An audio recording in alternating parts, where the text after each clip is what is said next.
전 미국을 충격의 도가니로 몰아넣었던 9.11 테러의 여파가 서서히 사그라들 무렵 미국은 다시 한번 테러 공포에 휩싸였다. 방사능 테러를 계획하고 있던 아랍계 테러리스트가 FBI에 의해 체포된 것이다. Secretary of Defense Paul Wolfowitz. Padilla met with senior al-Qaeda members to discuss plans for exploding a radioactive device, a radioactive dispersal device, or what is commonly called a dirty bomb in the United States. We know from multiple independent and corroborating sources that Abdullah al-Mujahir was closely associated with al-Qaeda and that as an al-Qaeda operative he was involved in planning future terrorist attacks on innocent American civilians in the United States. 극장가에서는 때마침 방사능 테러를 다룬 영화 서머볼 피어스가 개봉돼 2주 연속 전미 박스오피스 1위를 기록하고 있었다. 미국 시민의 공포는 더욱 고조되었다. 더구나 테러범에 대한 체포 소식이 발표되기 일주일 전 언론을 통해 보도된 인도와 파키스탄 간의 핵분쟁에 관한 소식은 핵폭탄의 재앙에 대한 경각심을 일깨운 바 있었다. 당시 타임지는 금주의 인물란의 주인공으로 핵재앙에 대한 공포 자체를 의인화에 실었고 영화 제목과 동일한 서머볼 피어스라는 표현이 그대로 인용됐다. 그런데 얼마 가지 않아 테러 교사범 체포 시점에 대한 의혹이 제기됐다. The FBI announced that it had arrested 미국으로 핵무기를 밀수하려던 아랍계 미국인을 체포했다고 FBI가 발표했는데 이건 사실 FBI는 이미 한 달 전부터 그 사람을 주시하고 있습니다. 언제든지 그를 체포할 수 있었지만 이 영화가 대중들에게 노출될 때를 기다려서 체포를 하고 그것을 발표한 겁니다.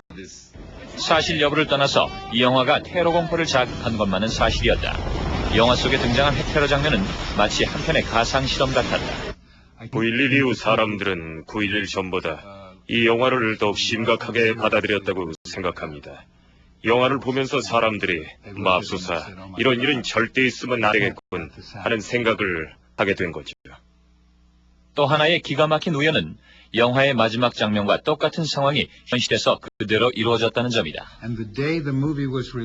우연찮게도 이 영화가 개봉한 날이 부시가 러시아에서 핵무기 감축을 서명한 날이었는데 우리에게는 멋진 행운이었죠. 계속된 우연의 일치들은 정부의 개입 여부에 대한 논란을 더욱 부추겼다. 적어도 제 생각에는 정부 측에도 어느 정도 기회주의적인 측면이 있었다고 생각합니다.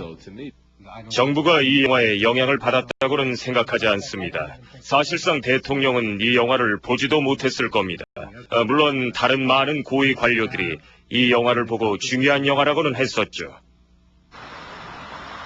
사실 이러한 논란이 시작된 것은 테러와의 전쟁이 시작된 직후부터였다.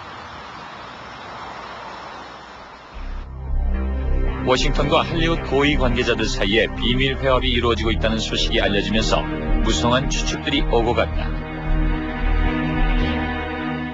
이건 획기적인 사건이었기 때문에 모두들 뜨거운 관심을 보인 거죠. 할리우드와 워싱턴이 만났다. 도대체 뭘 하려는 걸까라고요. 2차 대전 당시와 같이 워싱턴이 헐리우드에 선전용 영화를 제작하라고 요청하지 않았을까 하는 우려가 많았습니다. 첫 만남이 이루어진 지 약 한 달쯤 후 회합의 참석자들이 마침내 언론의 모습을 드러냈다. 회합을 주선한 것으로 알려진 사람은 미국 영화협회 회장 잭 발렌티와 부시 대통령의 보좌관인 칼 로브였다. And finally, we talked about no propaganda. I mean, the world is full of people who are discerning, and we need to recognize that concrete information told with honesty and specificity and integrity is important to the ultimate success in this conflict. And all that which we have taken from this meeting, and I really want to be clear about this, is we have taken the wonderful ideas that Mr. Rove has said, which had nothing to do with content. I want to be very, very clear about that. 회의를 시작할 무렵 백악관 대표와 엔터테인먼트 대표 모두 컨텐츠는 논의의 대상이 아니라는 데 의견을 모았습니다. 그 얘기는 회의에 찬물을 끼얹는 얘기였죠.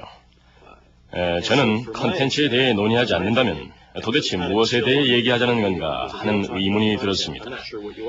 영화를 만들고 TV 프로그램을 만드는 일이 바로 컨텐츠를 만드는 일인데 바로 그 컨텐츠에 대해서 논의하지 않는다면 도대체 뭘 논의한단 말이죠. 그들의 만남에 대한 수많은 의혹들은 그러나 끝내 풀리지 않았다. 실상 양측의 만남으로 이루어진 결실은 기대 밖으로 미약했다. 테러와의 전쟁을 위한 할리우드의 협력은 미군 위문협회와 연계한 위문 공연이나 무료 홍보물 제작 등이 고작이었다. 논란의 초점이 됐던 선전 영화는 만들어지지 않았다. 일반인들한테야 극적인 변화는 아니지만 어느 정도의 변화는 있을 수 있다고 봅니다. 왜냐하면 미국 정부에 관한 영화의 개념이 변했기 때문이라고 할 수 있죠. 9.11 무역센터 폭파 사건이 있은 지 몇 개월 후 테러 공포에 빠진 시민들의 정서를 고려해 개봉을 미뤘던 테러 영화 콜레터럴 데미지가 드디어 극장에 걸렸다.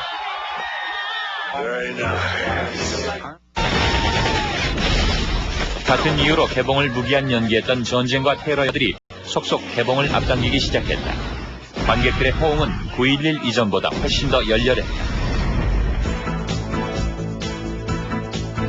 전쟁과 테러를 다룬 대부분의 영화들은 개봉되는 족족 개봉 첫 주 흥행 1위를 기록했다.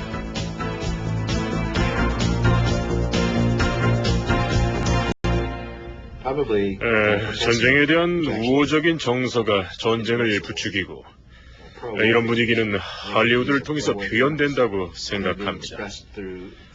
결국 영화가 전쟁을 부추기고 전쟁이 영화를 부추기는 그런 상황인 거죠. 워싱턴의 고위 정치 관계자들도 이 같은 전쟁 영화 개봉 붐에 열렬한 관심을 표명했다. 럼스펠드 국방장관과 딕 체니 부통령 등은 이례적으로 시사회의 모습을 드러내기도 했다. 베트남전에 대한 기존 반전 영화들에 대해 반기를 들고 나온 영화 위워 솔저스는 부시 대통령의 초청으로 백악관에서 특별 시사회를 가졌다.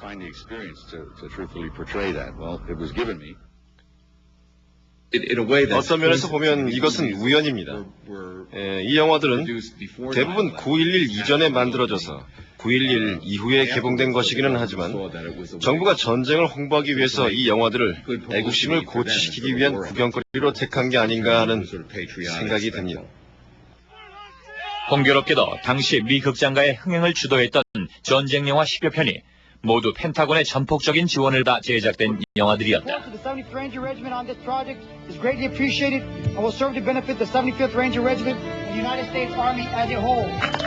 특히나 블랙 호크 다운에 대한 펜타곤의 지원은 아주 특별했다.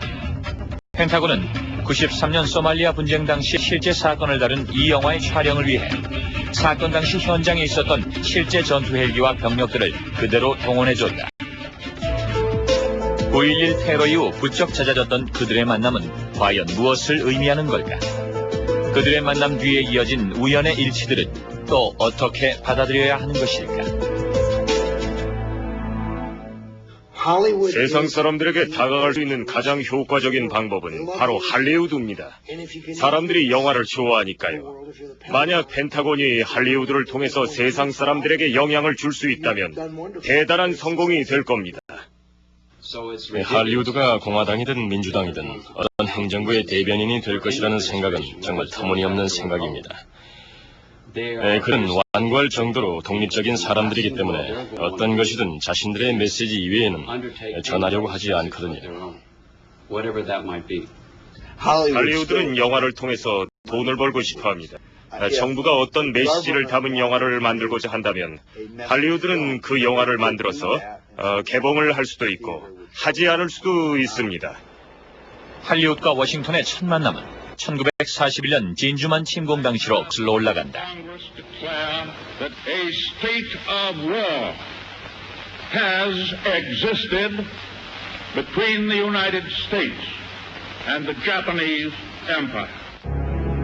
미국의 참전이 공표된 직후 루즈벨트의 전시 행정부는 할리우드의 고위 관계자들을 긴급 소집했다. 펜타곤은 헐리우드에 미국인한테 전쟁을 어떻게 보여줄 것인가 하는 문제를 제기했습니다. 사람들에게 전쟁을 어떻게 말할 건지, 그리고 2차 대전 참전을 미국인들이 어떻게 받아들이게 할 것인지에 대해서 말이죠.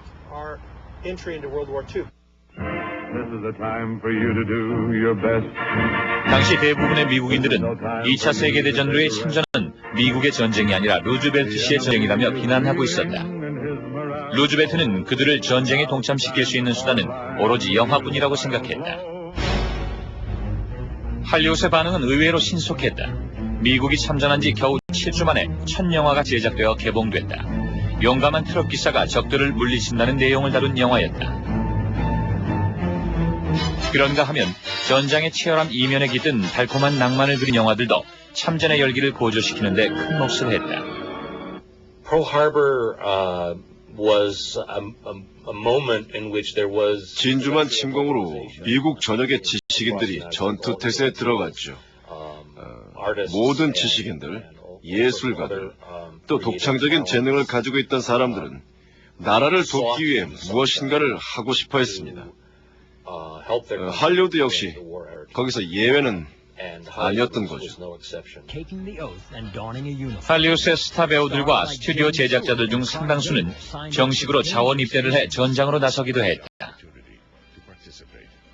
I am proud to be an officer in the Signal Corps. In this national crisis, when the efforts of all are turned to national defense, I can assure you that the motion picture industry is doing its full share. With our industry, it has been and it will always be America first, America last, and America always.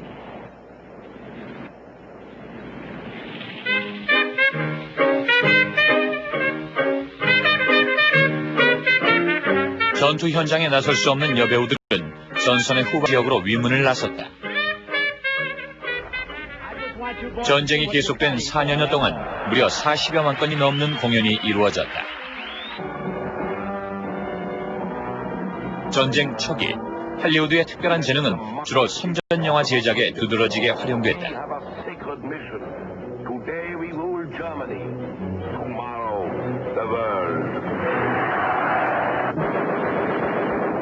This is the man who gives it to you.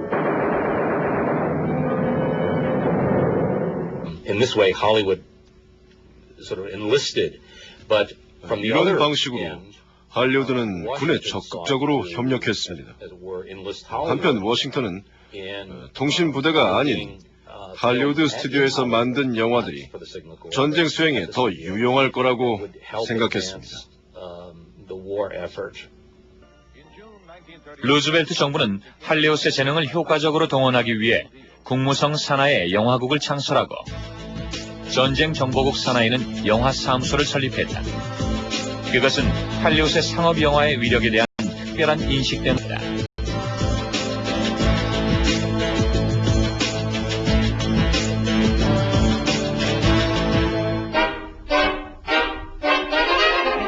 할리우드의 스튜디오들은 즉각 전쟁 정보국 체제 하에 전면 동원됐다. For the first time, actually, Washington and Hollywood were talking. 처음으로 워싱턴과 할리우드는 영화의 힘에 대해서 논의했습니다. 이때 많은 사람들이 헐리우드 영화에 엄청난 메시지가 담겨 있다는 것을 알게 되었죠. 전쟁 정보국의 영화 사무소는 대본을 검토하고 내용을 심의하는 영화의 제작 과정 전반을 관여하고 있었다. 사실상 검열기관이나 다름이 없었다. So that they were there during the scriptwriting phase. 전쟁 정보국은 대본을 쓸 때부터 영화가 완성될 때까지 기술적인 면에서 정확한지, 그리고 또 적군에게 미국의 기밀을 보일 여지는 없는지 이런 것들을 확인했습니다. 전쟁 정보국은 할리우드 영화들의 해외 배급에 대해서도 철저히 관여했다. 전시에 놓인 미국의 대외적인 입지를 강화시킬 수 있는 영화라야만 전쟁 정보국으로부터 해외 배급을 승인받을 수 있었다. 할리우드는 전쟁 정보국의 요구에 충실했고, 그것은 전쟁 정보국의 전폭적인 지원하에 제작된 웨이크 아일랜드. 당시로서 최대의 제작비가 투입된 이 영화는 자유국가 미국을 수호하기 위해 적진에 투입된 미군 병사들의 영웅주의를 그려냈다. But this is not the end. There are other Leathernecks, other fighting Americans, 140 million of them, whose blood and sweat and fury will exact a just and terrible. 전장의 낭만을 그린 과달카날 다이어리는 참전을 두려워했던 수많은 젊은이들을 전장으로 이끌었다. 영화가 상영되는 극장에는 모병 부스까지 설치됐고 효과는 만점이었다. 바탄이라는 영화는 모든 장면의 촬영이 실제 전투 현장에서 이루어졌다. 물론 전쟁 정보국의 전폭적인 협조 덕분이었다. 군부대 내 여러 인종들 간의 이상적인 화합을 그린 이 영화는 인종주의로 비난받던 나치즘에 대항해 싸우는 미군의 도덕적 우월성을 부각시켰다. Matthew Hardy, Private, 12th Medical Battalion. Felix Ramirez, Private. 이 영화는 제작 협조에 대한 대가로 전쟁 정보국의 철저한 대본 검열을 거쳐야만 했다. 전쟁 정보국은 이 영화에 대한 지원을 승인하며 이런 평을 덧붙였다. MGM사의 바타는 전쟁 정보국의 해외 배포 기준에서 무리가 없음을 알려드립니다. UN 회원국들, 특히 필리핀인들을 다루는 데 있어서 긍정적인 기여를 하고 있습니다. At the time of the war period, I think that 미군한테 있어서 중요한 부분이었는지 아니었는지는 알 수 없지만 저는 전쟁 중에 인종 문제가 매우 중요한 문제였다고 생각합니다. 아프리카계 미국인들 그리고 일본계 미국인들은 그들만으로 이루어진 부대에 배치되어 있었고 당시 본토에서도 많은 인종 문제가 있었습니다. 그것이 2차 대전 당시 미국이 안고 있었던 고질적인 문제점이었죠. 어떤 면에선 할리우드가 전적으로 잘못 그리고 있었습니다. 하지만 전쟁의 승리를 위해 동원된 할리우드에게 그것은 전혀 중요치 않은 문제였다. 전쟁 중 그들은 연기나지 않는 폭탄의 역할을 톡톡히 해냈다. Acceptance of the Potsdam Declaration, which specifies the unconditional surrender of Japan.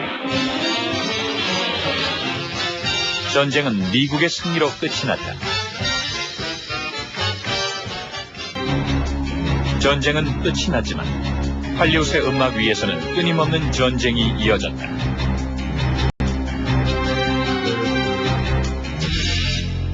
할리우드와 워싱턴의 관계도 여전히 이어져 오고 있다. 2차 세계대전 당시 전쟁 정보국이 맡았던 역할은 이제 펜타곤이 담당하고 있다. 펜타곤은 공보국 산하에 시청각 특별위원회를 두고 있다. 영화의 제작 지원에 대한 모든 논의와 결정이 바로 여기서 이루어진다. 펜타곤의 할리우드 담당관인 필립 스트루.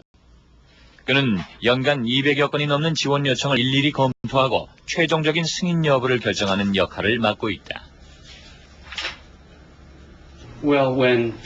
영화 제작자들이 지원을 받기 위해서 찾아오면 우리는 그 영화가 미국 국민들한테 미국 군대에 관해서 얘기해주고 또 군대의 신병 모집 프로그램에도 도움을 줄 수 있는 좋은 기회라고 생각합니다. 펜타곤은 할리우드 영화에 대한 제작 지원에 지대한 관심을 보이고 있다. 제작 지원을 위한 일정한 기준만 따라준다면 어떠한 지원도 아끼지 않는다는 것이 그들의 입장이다.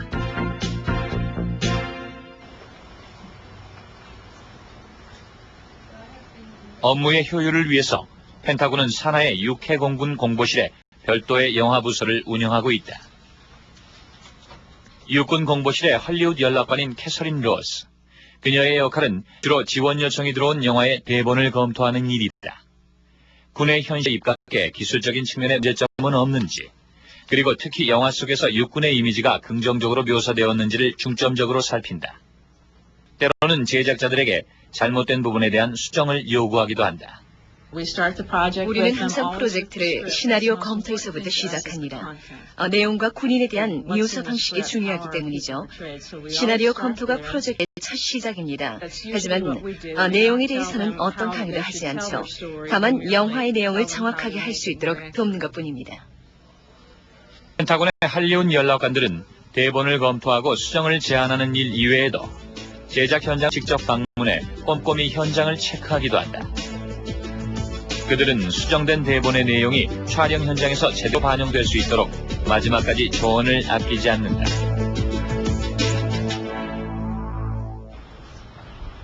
워싱턴 근교의 조지타운 대학. 이 대학 도서관에는 1920, 30년대의 전쟁 영화들과 펜타곤이 설립된 47년부터 지금까지 제작을 지원하거나 지원 여부를 검토한 영화들에 대한 자료들이 보관돼 있다. 도서관의 관계자는 그중 기밀이 해제된 일부만을 일반인들에게 공개하고 있다고 한다. 지원을 요청한 할리우드과 그에 대한 펜타곤의 승인 여부가 결정되기까지의 논의 과정에서 양측에서 오간 문서들이었다. 펜타곤과 할리우드의 협력 관계를 밝혀주는데 아주 기묘한 자료인 셈이다. 지원을 요청해온 연간 200여 편의 영화들 중 실제로 펜타곤의 승인을 받아 제작된 영화들은 90년대 이후 기준으로 연간 6편 정도. 그만큼 선정 기준이 엄격하다는 것을 짐작할 수 있다. The President's plane, Air Force One, has been hijacked. 펜타곤이 첫 번째로 제시하는 기준은 다름 아닌 군에 대한 긍정적인 묘사다. 테러리스트에 의해 납치된 대통령의 이야기를 담고 있는 영화 에어포스 원. 펜타곤은 영화 속에 등장하는 대통령 전용 헬기 에어포스 원과 공군의 역할을 주목했다.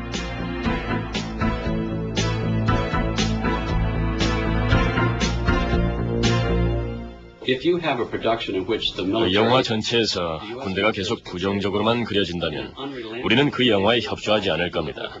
왜냐하면 그것은 현실적이지 않기 때문이죠. 우리는 군대가 나쁘다고 생각하지 않고 미국 대중의 이익을 대표하는 기관이라고 생각하기 때문입니다. 펜타곤의 영향력은 영국 영화로 알려진 007 시리즈에도 예외 없이 미치고 있다. 할리우드의 배급망을 타고 전 세계로 배포되고 있는 이 시리즈 중 몇몇 영화들은 펜타곤의 지원을 받아 제작된 바 있다. 물론 대본에 대한 검토도 어김없이 이루어졌다. 95년 개봉작인 골든 아이. 펜타곤은 애초 이 영화에 대한 지원을 거부했었다.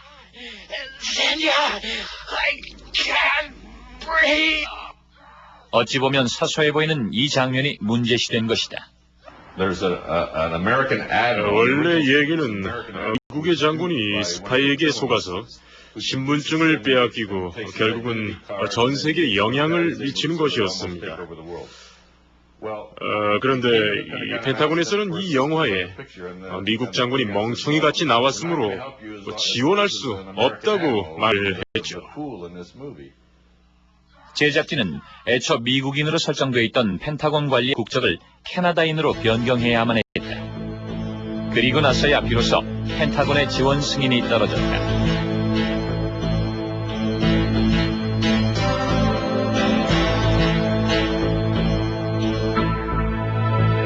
일각에서는 할리우드 영화에 대한 펜타곤의 이러한 선정 기준 두고 지나친 간섭이 아니냐는 논란을 제기하기도 한다.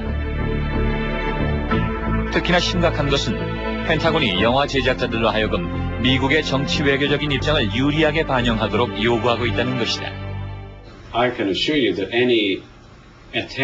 정부가 엔터테인먼트 산업에 메시지를 전달하려 한다면 엄청난 비난을 받을 것이고 또 큰 반감을 불러일으킬 겁니다.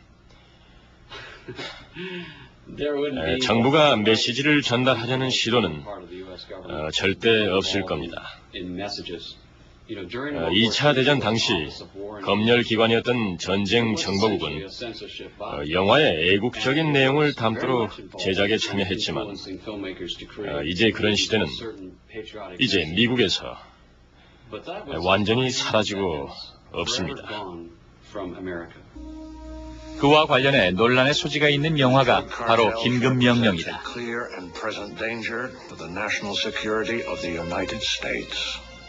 남미에서의 미국의 정치 외교적 입장을 고려해 펜타곤의 수정을 거셨다는 것이다. 절대 사실이 아닙니다. 저도 그런 무용담을 들려주고는 싶지만 그런 일은 없었습니다.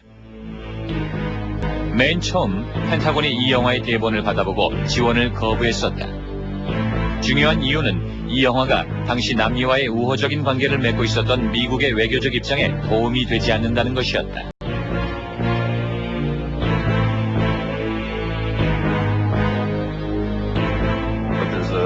많은 사람들이 잘 알지 못했던 전쟁이 콜롬비아에서 벌어지고 있었는데 그것은 미군이 지원하고 있었던 콜롬비아의 마약과의 전쟁이었습니다. 시나리오상에는 미국 측이 일방적으로 마약 상대를 상대로 전투를 벌이는 것으로 돼 있었고 이에 대해 콜롬비아 정부는 그냥 묵인하는 것으로 묘사돼 있었습니다. 대본은 펜타곤의 요구대로 수정됐다. 6개월여에 걸쳐 시비가 오갔던 이 영화는 비로소 승인을 받았다. 펜타곤은 영화 제작을 통제하려고 합니다.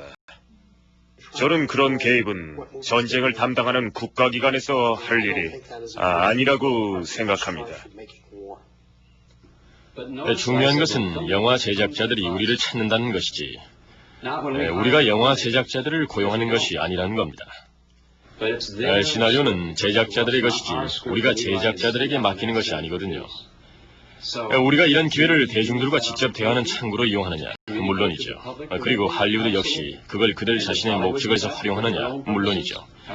그들은 우리한테서 뭔가 원하는 것을 얻기 위해서 찾아오는 거고 우리 또한 그들에게 얻을 수 있는 것이 무엇인지 잘 알고 있습니다. 9.11 이후 전쟁 영화 흥행 대열에 올랐던 윈드토커. 실화에 기초한 이 영화는 2차 대전 당시 전쟁에 협력했던 인디언 암호 해독병에 관한 내용을 담고 있다. 그런데 일부분이 펜타곤의 요구에 의해 왜곡됐다는 지적을 받고 있다. 해병에게 암호 해독병들이 적의 포로가 되지 않도록 사살하라고 명령했다는 건 영화 속의 극적인 장치일 뿐입니다. 우리가 알아본 바에 의하면 그런 증거는 전혀 없습니다. 문제시된 대목은 적에게 생포될 경우 암호 해독병을 사살하라는 명령이 나오는 장면이었다. 펜타곤은 사실이 아니라며 명령의 어조를 모호하게 바꿀 것을 요구했다. 실제로 암호 해독병들로 전쟁에 참가했던 나바오족 생존자들은 50여 년 동안 줄곧 이 사실을 증언해왔다. 그러나 미 정부는 사실관계를 입증할 자료가 없다는 이유로 이를 묵살해왔다. 그런데 최근 부시 행정부가 이들에게 전쟁 공로를 취하하는 의미의 메달을 수여했다. 당시 암호 해독병들에게 메달을 수여하려는 의회의 결정은 그들을 사살하라는 명령을 내렸던 것만큼이나 전쟁의 암호 해독병의 역할이 중요했다는 걸 말합니다. 이런 내용이 의회에서 법안으로 통과됐음에도 불구하고 여전히 해병대는 영화에서 이 내용을 삭제하기를 바랬습니다. 그러나 펜타곤은 암호 해독병들을 사살하라는 명령을 수정하라며 집요하게 요구를 했다. 그들은 아주 친절하게도 초고의 대사를 대체할 만한 방안을 직접 제안하기까지 했다. 펜타곤의 지원을 간절히 원했던 제작진들은 그 요구를 충실히 따랐다. Under no circumstances can you allow your co-talker to fall into enemy hands. Your mission is to protect the code at all costs. You understand me? 영화 속에서 암호 해독병들에 대한 살해 명령은 사라져버렸다. Good. Congratulations. You just made sergeant. 암호 해독병을 사살하라는 명령이 실제로 있었는지 없었는지는 펜타곤조차도 알 수 없었을 거라고 생각합니다.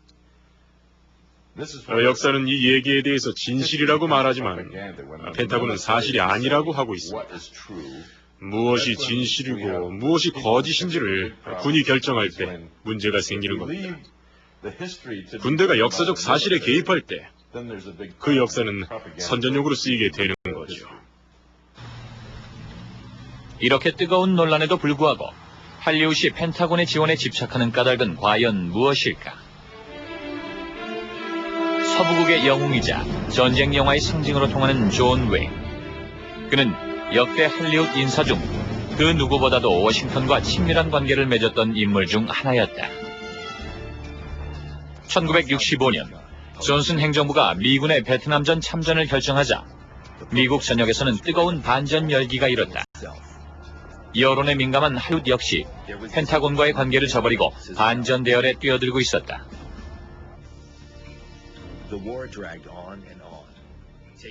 그러나 존 웨인만은 유독 그 대열에 동참하지 않았다.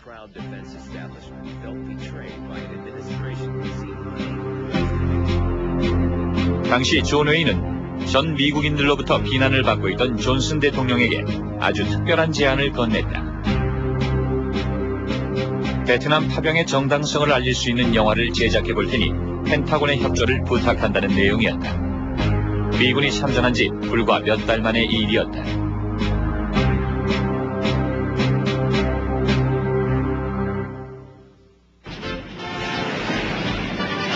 그것은 곤경에 처해 있던 존슨 행정부로서는 더없이 반가운 제안이었고, 그렇게 해서 탄생한 영화가 바로 그린베레였다. 펜타곤의 적극적인 지원으로 만들어진 이 영화는 베트남전에 대한 미군의 참전에 정당성을 부여하는 완벽한 선전 영화였다.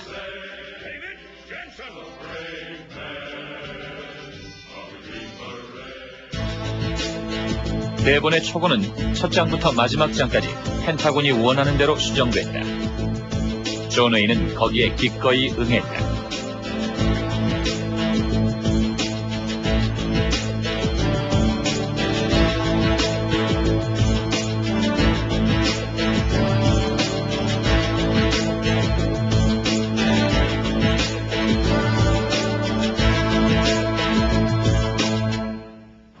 펜타곤은 이 영화를 보고 가장 아름다운 선전 영화라고 했습니다.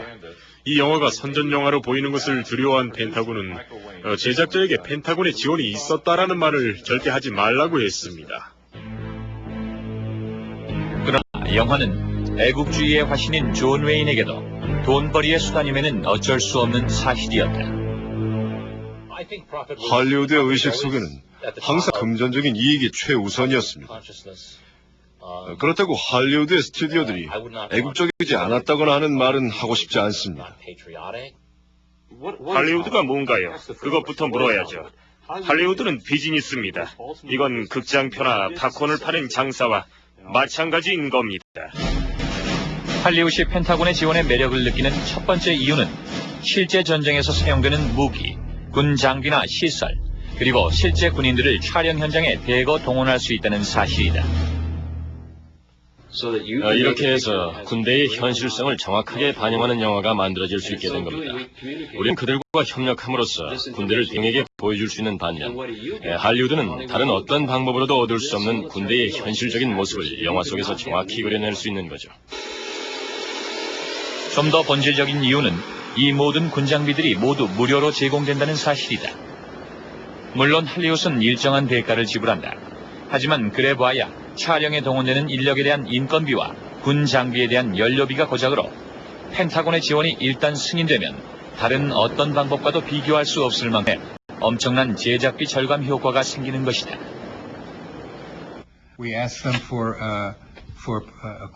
우리는 펜타곤에서 지원받은 장비와 군복, 그리고 군인들에 대한 비용을 다 지급하고 있습니다. 그리고 비행 시간을 시간당 계산해서 지불합니다. 전에 어떤 영화에서 항공모함 안에서 촬영하는 장면이 있었는데, 그때 펜타곤이 우리한테 요구한 금액은 하루 $12 정도의 밥값을 빼고는 아무것도 없었습니다. 솔직히 밥맛도 별로 좋지는 않았어요. 그들은 항공모함의 연료비를 우리한테 청구할 수 없었는데, 왜냐하면 원자력이었거든요. 어떤 제작자들은 몇 장면을 삭제하는 대가로 얻는 군의 장비 지원을 더 선호하기도 합니다. 왜냐하면 몇 장면을 잘라버림으로써 비싼 군용 장비를 싸게 이용하거나 또는 무료로 사용할 수 있기 때문입니다. 펜타곤 지원이 주는 이러한 매력 때문에 할리우드 제작자들은 종종 기획 단계에서부터 아예 펜타곤 구미에 맞는 영화를 구상해 지원을 요청하기도 한다. 아마겟돈 제작진은 이런 말과 함께 지원 승인을 요청했다. 미군이 지원해주기만 한다면 미군의 전문성과 리더십 그리고 영웅주의를 그리고 있는 아마겟돈이 1998년 최고의 영화가 될 수 있을 것이란 사실을 믿어 의심치 않는다.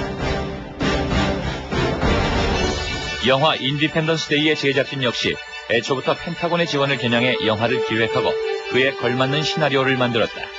그리고 펜타곤의 지원을 요청했다. 이 영화가 미국의 모든 소년들로 하여금 전투기 조종사가 되고 싶어하는 욕망을 만들어내지 못한다면 나는 이 대본을 먹어 없애버리겠다. 우리는 군 생활의 경험을 보다 긍정적이고 매혹적으로 그려낼 것이다.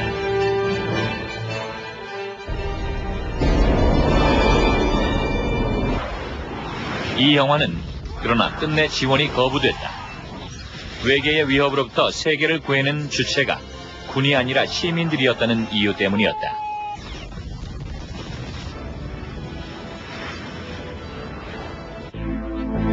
그렇게 많은 영화들이 전반적인 내용의 흐름과는 상관없이 미군의 이미지와 관련된 사소한 이유들로 인해 제작 지원이 거부됐다.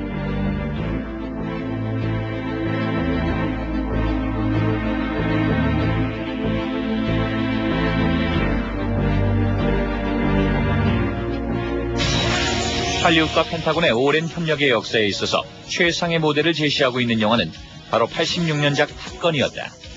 이 영화는 펜타곤에게 있어 대중으로부터 오래도록 멀어져 있던 군의 이미지에 새로운 활력을 주었고 제작사는 펜타곤의 지원을 통해 최소의 제비로 최대의 흥행 수익을 올릴 수 있었다.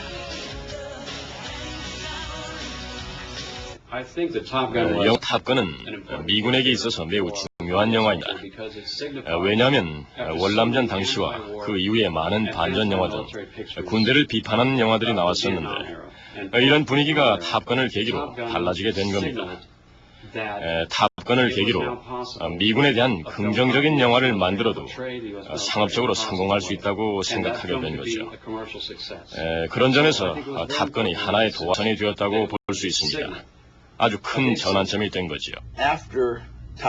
영화 탑건 이후 미군은 명예를 회복했고 베를린 장벽이 무너졌으며 걸프전에서 승리했습니다. 그래서 1990년대에는 군대의 지원을 받은 영화들이 더 많이 출시될 수 있었습니다. 어느 쪽 제안으로 시작된 것인지는 알 수 없지만 펜타곤과 영화의 제작진은 애초부터 미 해군의 영웅적인 이미지를 담기로 합의가 돼 있었다. 대본이 만들어지기도 전에 펜타곤을 먼저 방문했었고 우리는 그 당시 이 영화가 무엇에 관한 영화인지조차도 몰랐습니다. 단지 탑건 스쿨에 관한 영화를 만들어야 된다는 것만 알고 있었습니다. 우리는 펜타곤에 이 영화가 용감한 젊은이들, 미국의 영웅들에 관한 이야기라고 설명했죠. 그 당시에는 그들에게 매우 암울한 시기였기 때문에 미군의 긍정적인 이미지를 대중에 전달하는 이 영화에 펜타곤은 매우 적극적이었습니다. 군에 대한 긍정적인 이미지를 염두에 두고 합의하에 쓰여진 대본 초안은 별다른 수정도 이루어지지 않았다. 당시 레이건 정부의 대외적인 외교 정책과 관련된 한 장면만이 펜타곤의 요청에 의해 수정됐다.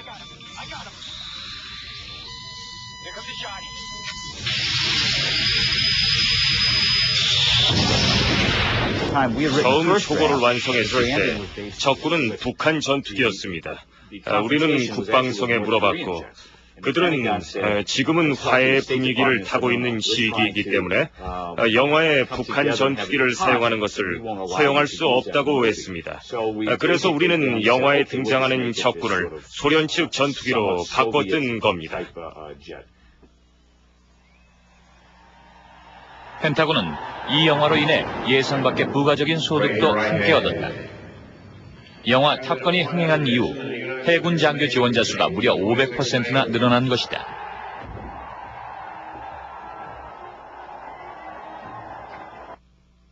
펜타곤에게 있어 할리우드 영화는 날아다니는 모병 포스터라고 해도 과언이 아니다. 펜타곤은 종종 스스로 지원한 영화들의 시사회 현장에 무기 전시장이나 모병 부스 등을 차려놓고 노골적인 모병 홍보를 하기도 한다. 영화 진주만의 시사회장은 펜타곤의 이런 홍보 전략의 극치를 보여줬다.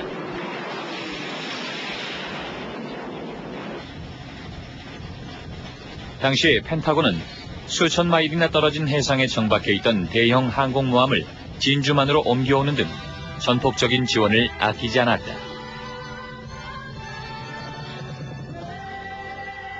할리우드와 펜타곤의 협력 관계는 이제 서로가 서로에게 이득이 되는 이른바 윈윈 게임의 규칙을 완벽하게 터득하게 된 것이다.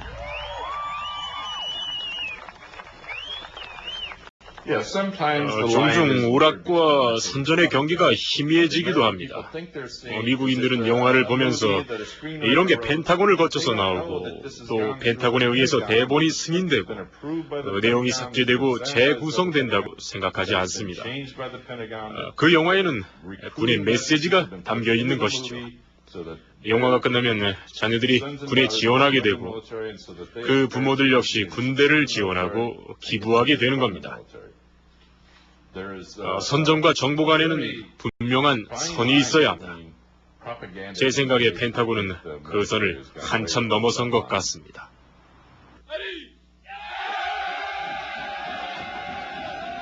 미군의 영웅주의를 지상의 명제로 삼고 있는 할리우드 영화는 많은 미국인들을 군의 울타리로 불러 모으고 있다.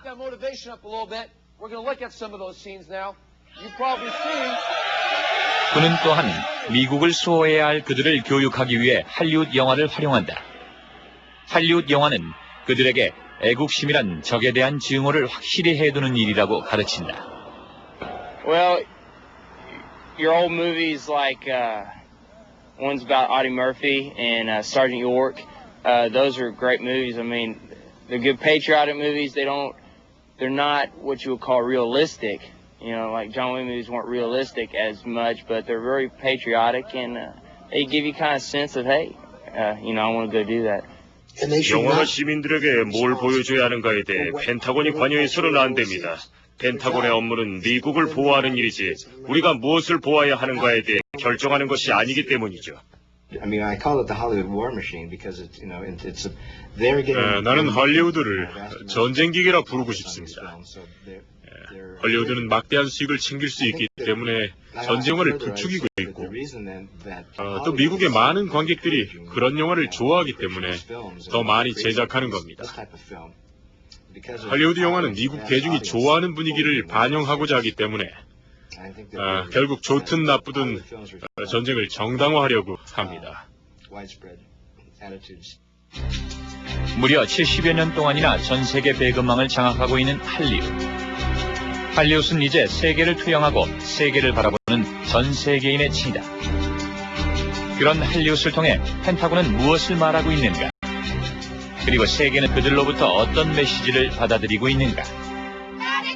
몇 해 전 워싱턴 시내 한복판에서는 펜타곤이 지원한 한 영화에 대한 항의 시위가 있었다. The movie was sending a clear message that every Arab deserves being killed because he is or she is intrinsically against Americans.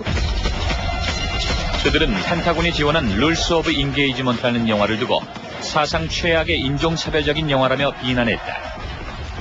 문제가 된 영화 속 장면은 100여 명이 넘는 예멘인들이 남녀노소를 가릴 것 없이 미군을 향해 총을 쏘아대고 있는 바로 이 장면이었다.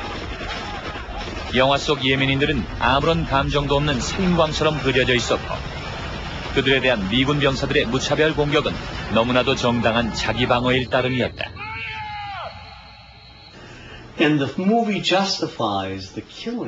영화에서는 모든 예멘인들의 학살을 정당화하고 있습니다. 이 영화는 펜타곤의 협조로 만들어졌는데 펜타곤은 적어도 11편 정도의 미국인들이 아랍인을 죽이는 영화들을 지원했습니다. 도대체 왜 그랬을까요? 만약 군 복무 중인 군인들이 이 영화를 보면 어떤 느낌이 들겠습니까? 이것은 단지 영화다 하는 생각을 할까요? 아니면 아랍인들을 죽이는 것은 옳은 일이고 좋은 일이다라고 생각을 할까요? 아랍인들의 미국에 대한 극도의 적개심이 드러났던 9.11 테러 사건. 사건의 주범인 빈 라덴은 바로 할리우드 영화 속에서 언제나 테러범으로만 묘사돼 왔던 아랍인이었다. 9.11 사건은 어쩌면 그들에 대해 할리우드이 보여온 적개심이 부메랑이 되어 되돌아온 것은 아닐까. 그러나 증오의 악순환은 아직 끝나지 않았다. 예를 들어 미국인들이 갖고 있는 한국인에 대한 인식은 영화에서 얻는 겁니다. 그리고 아시아인이나 아랍계에 대한 인식 또한 할리우드 영화에서 나온 거죠. 다른 곳에서는 이들에 대한 정보를 거의 얻을 수가 없습니다. 아프리카인과 난민, 또 중앙아메리카인과 동남아시아인, 인도인, 아랍인, 이란인 등에 관해 전 세계적으로 통용되고 있는 고정관념이 있는데 이것은 바로 할리우드 영화 산업에 의해 인식된 것들이라고 할 수가 있겠습니다.